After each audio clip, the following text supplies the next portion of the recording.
आज हमारे साथ स्टूडियो पर मौजूद हैं हरियाणा प्रदेश कांग्रेस के प्रभारी श्री विवेक बंसल जी। बंसल जी अखिल भारतीय कांग्रेस के सचिव रह चुके हैं, राजस्थान के सह प्रभारी रह चुके हैं और इन्होंने राजस्थान में कांग्रेस को जीत दिलाई। इसी एक उम्मीद के साथ पार्टी ने हरियाणा में आज इनको प्रदेश प्रभारी बनाकर भेजा है। तो आपके सामने कांग्रेस को सत्ता में वापस लाने का एक बड़ी चुनौती है, आप इसके लिए क्या प्रयास कर रहे हैं? देखिए, मूल रूप से बहुत सी बहुगामी योजना है जी बहुत स्तर पर हमें काम करना है। जहां एक तरफ हमें ये भी देखना है कि संगठन हमारा मजबूत हो। जी पिछले 7-8 वर्षों से संगठन लंबित पड़ा है, जी उसका गठन हो।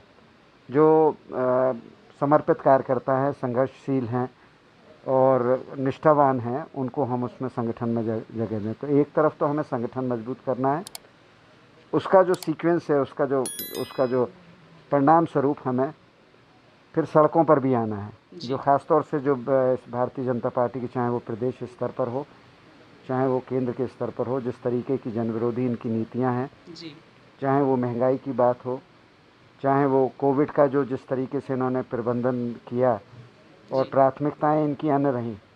जनता सड़कों पर अपनी जानें दे रही थे कोविड के फलस्वरूप। उनको ना बिस्तर उपलब्ध था, ना ऑक्सीजन उपलब्ध थी।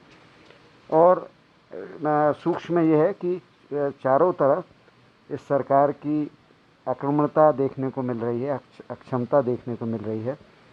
तो उसके खिलाफ आज भी आपने देखा कि हम यहाँ चरखी दादरी में एक विशाल आयोजन हुआ, जहाँ बैठक जनसभा भी थी और उसके पश्चात तपतपाती धूप में हम लोगों ने बैलगाड़ी और ऊंट गाड़ी में हमने जुलूस, साइकिल रैली के रूप में हमने एक जुलूस निकाला। और आपको ये देख के आश्चर्य होगा, इसके बावजूद कि बहुत ही चिलचिलाती धूप थी, गर्मी थी, कार्यकर्ताओं में एक जोश था, उत्साह था, उमंग था। और जब कार्यकर्ता में जोश और उत्साह, उमंग संचारित होती है तो बड़ी से बड़ी बाधाएं पार कर ली जाती हैं और कोई भी जो ख़ास तौर से जो सरकार की जो नीतियां हैं उसके खिलाफ आवाज़ बुलंद हो जाती है। जन जन तक वो असंतोष जब फैलता है, सरकार की जो असफलताएं उनके सामने आती हैं, तो स्वतः ही वो सरकार, उसका जनादेश आप ये मानिए कि समाप्त हो जाता है। और हमें ये विश्वास है कि इस सरकार के दिन गिनती के हैं। कांग्रेस कार्यकर्ता, कांग्रेस नेतृत्व में बहुत उत्साह है, उमंग है। देखिए, जैसे आपने संगठन की बात की, कोई भी पार्टी बिना संगठन के नहीं चलती।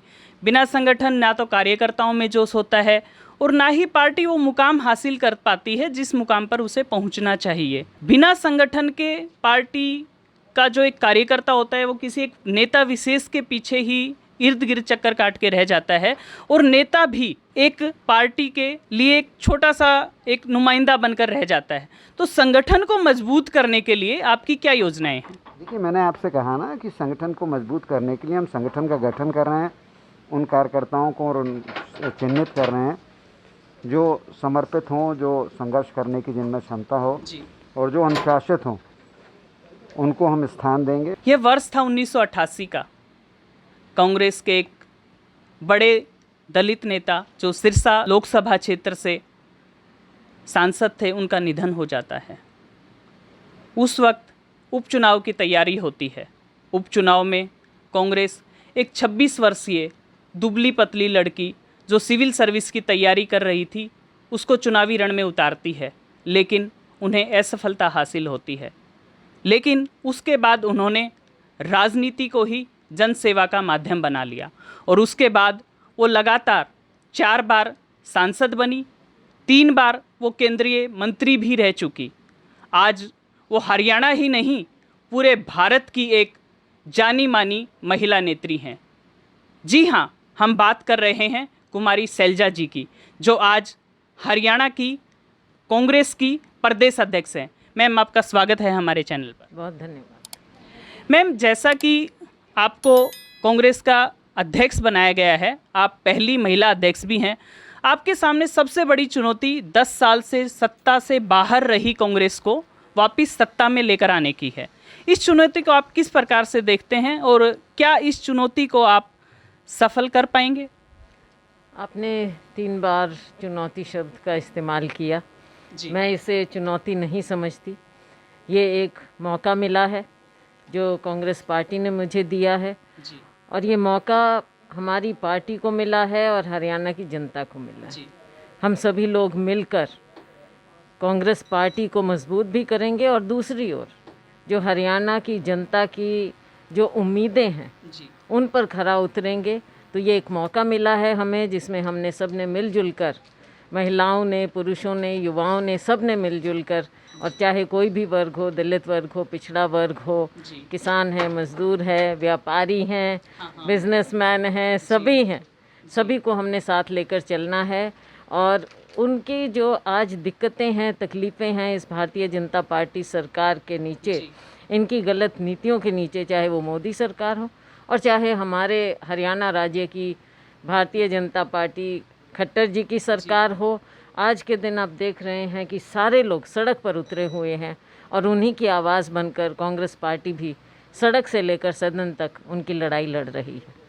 जी, जैसे आज आपने महंगाई को लेकर प्रदर्शन किया है, अब महंगाई और सरकार को किस नज़र से देखते हैं? आपको याद दिलाना चाहूँगी कि पहले कभी जब गैस की या तेल की कीमतें बढ़ती थी तो भारतीय जनता पार्टी के यही लोग हैं जो आज सत्ता में बैठे हैं, और बिल्कुल ऐसा लगता है जैसे अंधे बहरे गूंगे हो चुके हैं, ना इनके पास आवाज़ है, ना इन्हें लोगों की बात सुनती है, ना दिखता है।